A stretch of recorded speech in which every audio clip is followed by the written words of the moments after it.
Bonjour à tous et bienvenue dans ce nouveau vidéo Otaku, je m'appelle Ame, je suis là pour vous présenter toutes les sorties manga au Québec chaque semaine. J'ai peu de mangas aujourd'hui à vous présenter, mais une énorme quantité de goodies de Noël, alors des calendriers, des coffrets, des agendas, des guides, bref j'ai vraiment plein de choses, et même un super livre de recettes de Lovecraft, ce qui est quand même assez improbable, et j'ai bien aimé ça. J'ai beaucoup de très beaux titres très attendus cette semaine, puis notamment le très attendu et déjà très célèbre Kaiju Number 8. Alors je vais pouvoir vous dire ce que j'en pense de cette première lecture, ce premier rapport à la série. Alors je vais commencer par un autre qui était très attendu, c'est Censor, le nouveau Junji Ito en anglais, que l'éditeur Mangetsu nous avait annoncé il y a quelques temps. On l'a enfin reçu, c'est une petite merveille, très belle édition, comme vous voyez avec de l'embossage doré ici, très beau, également des super belles pages de garde, il y a des beaux ajouts aussi dans le manga puisqu'on va retrouver une postface, une préface super intéressantes qui nous apprennent plein de choses. Alors, dans Censor, qui est une histoire complète en un seul volume, on va retrouver les thématiques qui sont assez chères, assez habituelles à Junji Ito. On va suivre un journaliste qui rentre dans un petit village pour faire, tout simplement pour préparer un article, puis qui va ici retrouver dans ce village un culte un peu spécial, à une espèce de déité, une espèce de gourou, puis finalement il s'aperçoit que ce culte a quand même pouvoir d'invoquer des puissances occultes, et notamment cette jeune fille qui a des cheveux magnifiques, qui est une jeune fille qui a disparu. Alors on va retourner sur l'histoire de la jeune fille, comprendre un peu que cette jeune fille a été une humaine qui un jour a disparu de la société du jour au lendemain en allant visiter ce village, et au fur et à mesure du manga, on va comprendre ce qui est arrivé pour que finalement elle soit devenue une déité, autant une déesse qu'une complète démone.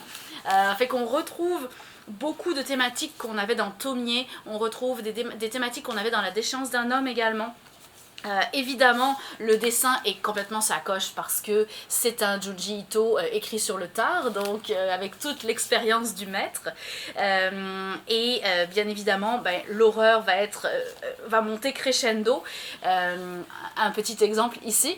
Fait que finalement, ce qu'on s'aperçoit, c'est que Junji Ito, c'est toujours plus une ambiance que du gore. Et en fait, quand on ouvre une page, c'est rarement très gore, ça arrive, là, comme ce genre de choses, mais c'est plus l'ambiance qui va faire que plus on s'enferme dans notre propre esprit pour aller se retrouver au maximum dans l'univers du livre, et plus on est comme happé par cette espèce d'ambiance terrifique qui va monter crescendo et devenir comme presque insupportable.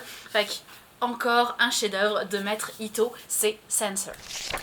Et je continue avec une série dont les 2 premiers volumes sont sortis à date, ça s'appelle The Cave King. Alors je vais faire attention à le prononcer à l'anglophone parce que malheureusement en francophone ça donne pas un titre super qui donne super envie, mais malgré ce titre qui est un petit peu poche, finalement c'est une très belle lecture qu'on a ici. Alors on est sur de la fantasy, on suit un jeune prince qui est le 17e héritier du royaume, puis comme il est vraiment jeune, et que c'est l'aîné qui est favorisé par le roi, leur père, bien lui il est comme un peu rejeté par la famille. Puis finalement un jour son père va lui dire: regarde, je vais te faire une fleur, là je t'offre une terre, prouve-moi que tu peux la gouverner. Sauf que cette terre, c'est pas vraiment une terre, c'est plus une espèce de bout de roche en plein milieu d'un océan super hostile où il y a absolument rien. Et finalement notre héros se retrouve planté là et comprend qu'il a été forcé à l'exil. Et puis il va se mettre à vouloir creuser. Alors il a une pioche en sa possession, alors il va se mettre à vouloir creuser pour se faire un abri, puis finalement il y a une voix qui apparaît dans sa tête et qui lui dit: vous possédez un outil d'extraction. Fait que là il va commencer à comme un peu capoter, se dire: c'est quoi cette voix dans ma tête, qu'est-ce qui se passe? Puis finalement il va comprendre qu'il a le pouvoir d'agir comme un héros de RPG, puis il va être capable en fait grâce à une marque qu'il a depuis tout petit sur la main, dont personne ne savait vraiment ce que c'était cette marque, puis elle lui servait pas à grand chose, il va se rendre compte que cette marque est la marque du roi des cavernes, et que grâce à cette marque il est capable d'invoquer des super pouvoirs pour aller creuser. Alors vous allez me dire, bon aller creuser c'est bien gentil, mais qu'est-ce que ça va nous amener? Mais finalement, en creusant comme un dieu, comme un dieu du creusage, il va comme trouver plein de roches, puis amasser ça dans son inventaire, mais ce qui se passe c'est que ces roches ont différentes propriétés, puis différentes valeurs, et il va comprendre qu'il peut comme vraiment conquérir le monde avec ça. Ce qui va retourner un petit peu la situation, c'est que non seulement il va se trouver un slime qui va adopter, qui va être son animal de compagnie, c'est très à la mode hein, les slimes comme animal de compagnie, mais c'est toujours assez cute, on aime ça, on s'en lasse pas vraiment je dirais. Puis l'autre chose qui va vraiment retourner, c'est qu'il y a un bateau rempli de gobelins qui va s'échouer sur son caillou. Fait que là il se prend complètement perdu, il pense qu'il va se faire massacrer, puis c'est pas du tout comme ça que ça va tourner, c'est vraiment cette arrivée des gobelins qui va donner un autre tournant à l'histoire. Fait que vraiment, vraiment super le fun à lire, en fait très...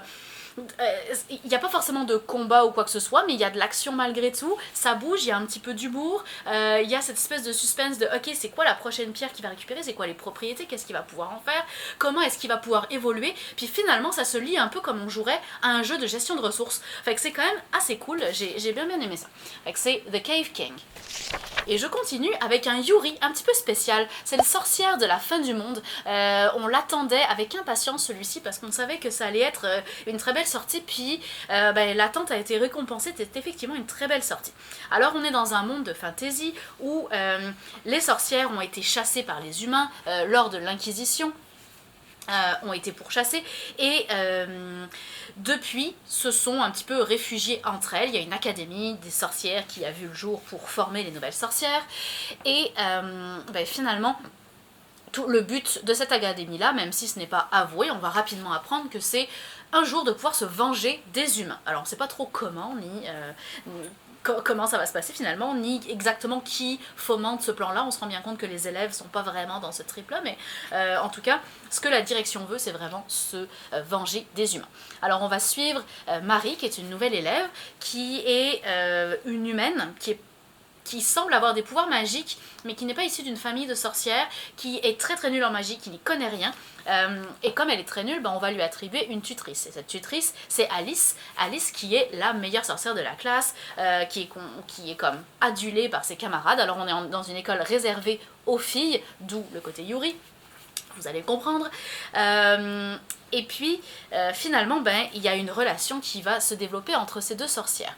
Alors, le côté relation Yuri est finalement assez peu développé dans ce premier volume, puis c'est une série qui va se terminer en 3 volumes, donc finalement on laisse autant place à l'histoire, à la magie, au suspense, vous allez voir qu'à la fin du tome 1 ça se finit sur un très bon cliffhanger, fait que finalement on laisse place à toute l'histoire avec une romance lesbienne en toile de fond, mais qui n'est pas le centre principal de l'histoire, fait que ça rend le manga encore plus intéressant, c'est très bien fait, très bien dessiné, et on a une relation entre nos deux personnages qui est super intéressante, une relation aussi avec le reste de la communauté de sorcières qui est très intéressante aussi, fait que j'ai bien hâte de savoir la suite. Comme je disais, ça va se terminer en 3 volumes, ça va être une histoire assez courte, possible qu'à la fin des 3 volumes on en veuille encore plus, mais à voir. Donc c'est les sorcières de la fin du monde. Et on va rester dans le monde des sorcières avec Wandering Witch. Bon, c'est sûr que le monde des sorcières c'est assez populaire en ce moment, puis ça donne, honnêtement, au niveau manga, ça donne des œuvres vraiment ça coche. J'aime beaucoup ça, je tripe en fait, depuis quelques semaines à lire plein de trucs de sorcières. Alors, Wandering Witch, on suit Elena, qui elle est une jeune sorcière mais d'expérience. Elle a été la plus jeune sorcière jamais graduée, alors il y a comme des grades dans les niveaux de sorcellerie, puis elle a le grade maximum, mais elle était la plus jeune, elle a été graduée à 14 ans, fait qu'elle est extrêmement expérimentée.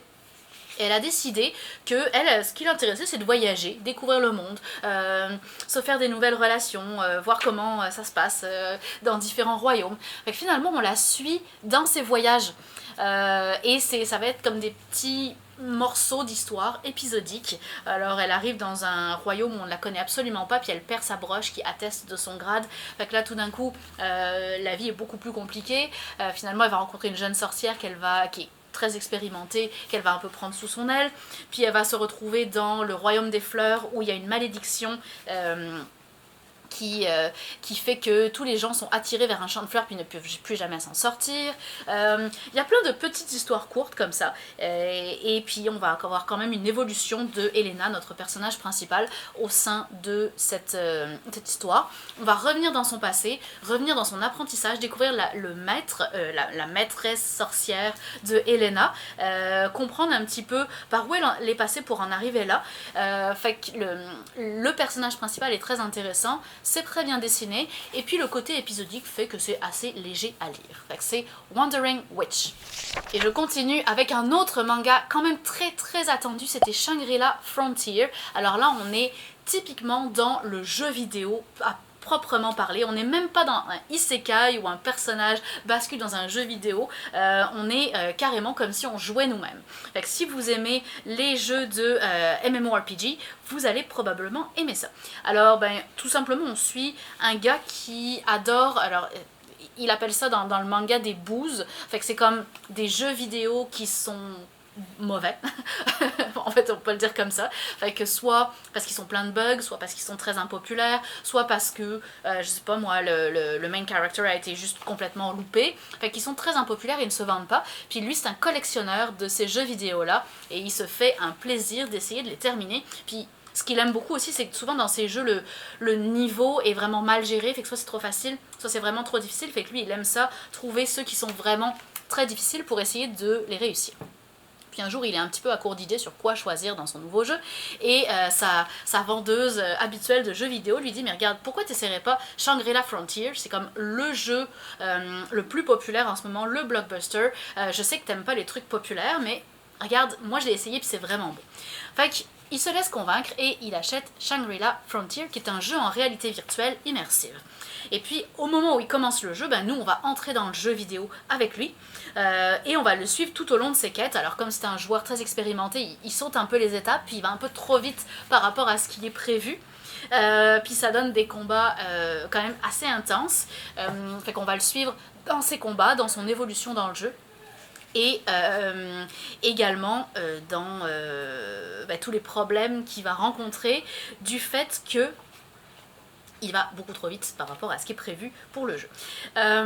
Fait que c'est vraiment, comme je disais, une évolution de typique de jeu vidéo avec où on va suivre tous les niveaux, on va franchir les niveaux avec notre personnage, on va voir l'évolution des stats, etc. Fait que où est-ce que ça va s'en aller? Nul ne le sait. Est-ce qu'on va rester dans l'univers du jeu vidéo? Est-ce qu'il va y avoir un problème à un moment donné qui va faire tourner l'histoire? Dans ce tome 1, on n'en saura pas plus. En tout cas, c'est vraiment une grosse mise en place de l'univers. Alors, vous vous demandez peut-être pourquoi le personnage a une tête d'oiseau un peu ridicule. C'est tout simplement parce que c'est l'apparence qu'il a choisie à son personnage dans le jeu. Ça va pas plus loin que ça, parce qu'il tient à rester vraiment anonyme et passe-partout. Je trouve pas que ce soit très passe-partout comme masque, mais bref. Donc c'est Shangri-La Frontier. Et j'en arrive à la sortie que vous attendez tous, c'est Kaiju Number 8, le dernier shonen ultra populaire au Japon. Alors ça commence avec quelques pages couleurs très très bien réussies. Je vais voler le punch tout de suite, c'est excellent. Allez-y, vous pouvez vous lancer dans l'aventure, sérieusement, c'est très très bien fait. Alors dans Kaiju Number 8, on suit une brigade de nettoyeurs qui en fait ils nettoient les dégâts faits par les kaiju après que les forces d'autodéfense se soient débarrassées d'eux. Fait que finalement c'est un petit peu les héros de l'ombre parce qu'on a donc les forces spéciales de défense contre les kaiju qui brillent, qui sont admirés, adulés de toute la population, qui ont des combattants hors pair dans leur équipe, qui sont ultra connus, ultra célèbres, puis finalement, une fois qu'ils ont tué les kaiju, bah, il reste tous les restes, il reste le kaiju mort dont il faut se débarrasser, tous les dégâts à reconstruire, la logistique, etc.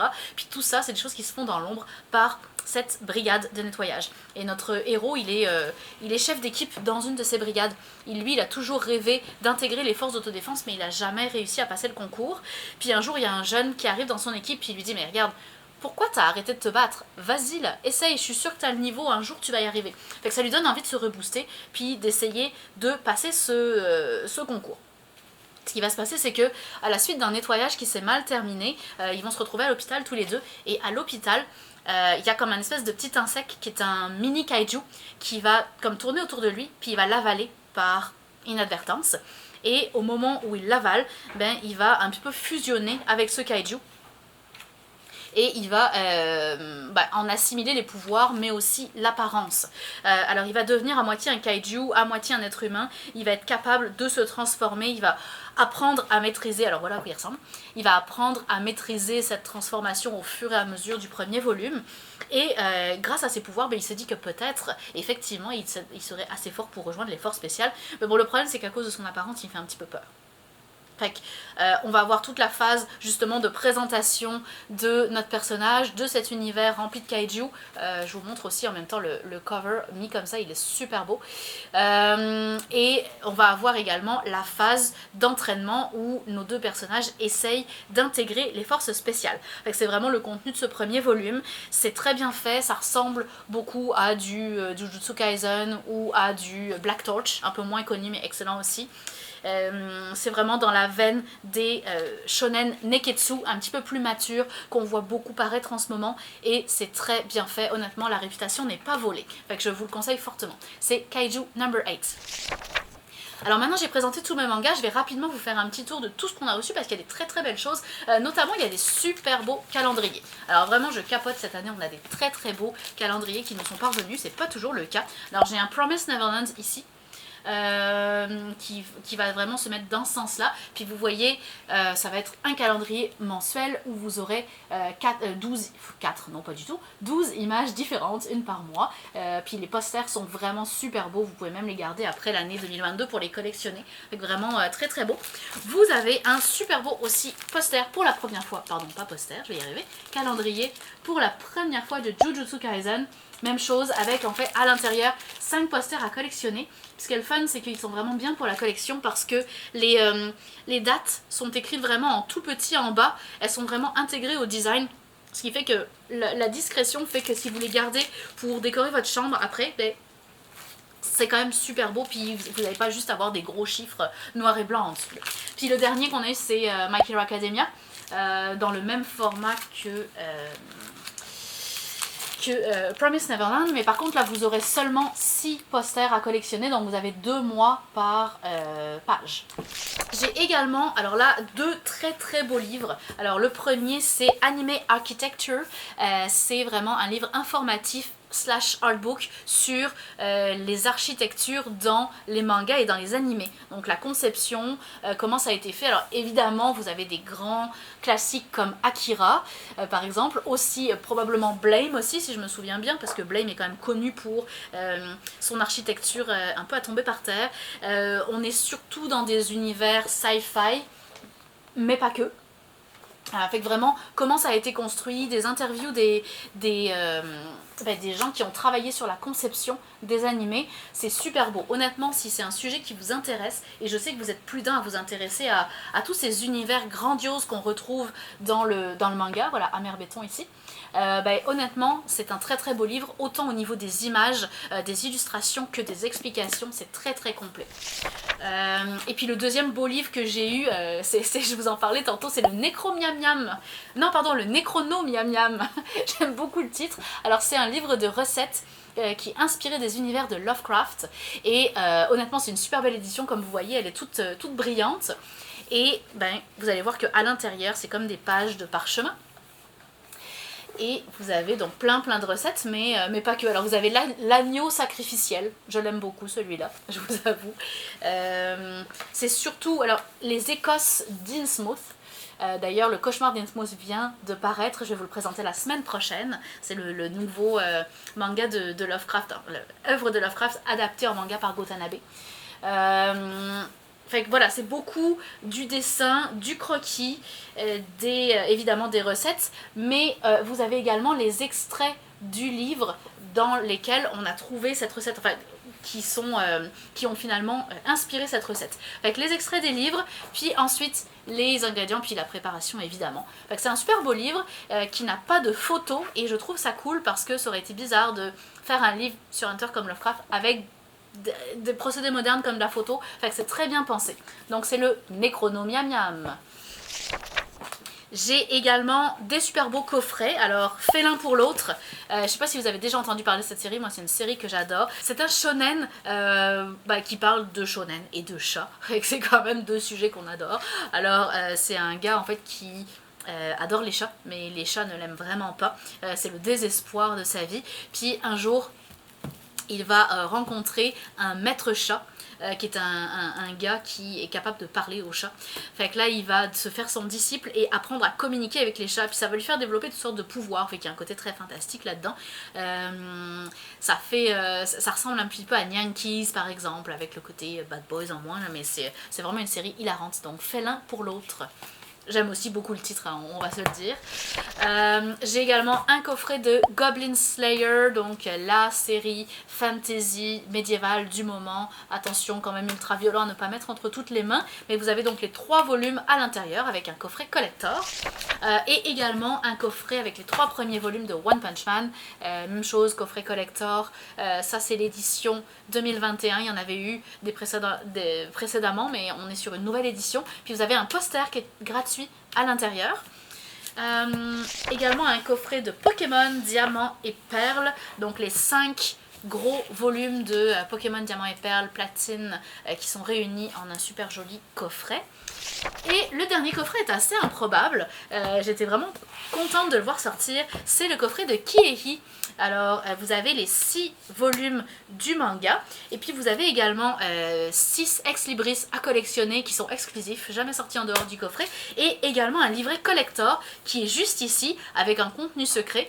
Je n'ai même pas moi-même ouvert le coffret parce que je veux pas que la personne qui va l'acheter ait un coffret ouvert, donc le contenu de ce livret reste complètement secret et inédit. Je ne sais pas. Pour terminer, j'ai également 2 agendas. Alors c'était des agendas 2021-2022. C'est sûr que malheureusement l'année scolaire étant déjà bien commencée, ça va plus être pour 2022. Mais ça peut être cool maintenant que vos écoles pensent que vous utilisez l'agenda obligatoire imposé par l'école. Vous pouvez discrètement subtiliser celui-là. À cette période de l'année, plus personne n'y fait attention. Fait que Attaque des Titans et Tokyo Ghoul qui sont sortis. Puis il y a également des super beaux intérieurs. Fait que même si vous l'utilisez pas comme un agenda, pour de la collection, ça peut être très très beau. Il y a des personnages différents à chaque page. Et puis à chaque début de mois, une page spéciale avec un graphisme spécifique. Même chose pour l'Attaque des Titans ici. Des personnages différents, ça revient un petit peu plus pour l'Attaque des Titans, mais et également des graphismes et des illustrations pour séparer les mois. Puis pour terminer, on a 2 petits guides de voyage. Alors je sais que le voyage au Japon en ce moment, c'est pas tout à fait possible, mais si ça peut vous permettre de préparer votre voyage, ce qui est cool, c'est les Lonely Planet, Tokyo en quelques jours ou Kyoto et Osaka en quelques jours. Kyoto et Osaka étant un petit peu dans la même zone géographique, un petit peu éloigné quand même, mais pas tant. Ce qui est cool, c'est que ça vous fait faire le tour de la ville en quelques jours, fait que quand on va au Japon, on n'a pas forcément 1 mois ou 2 à y consacrer, là. Fait que d'avoir en fait ça présente des parcours que vous pouvez faire en tant de temps, fait que c'est quand même assez bien fait.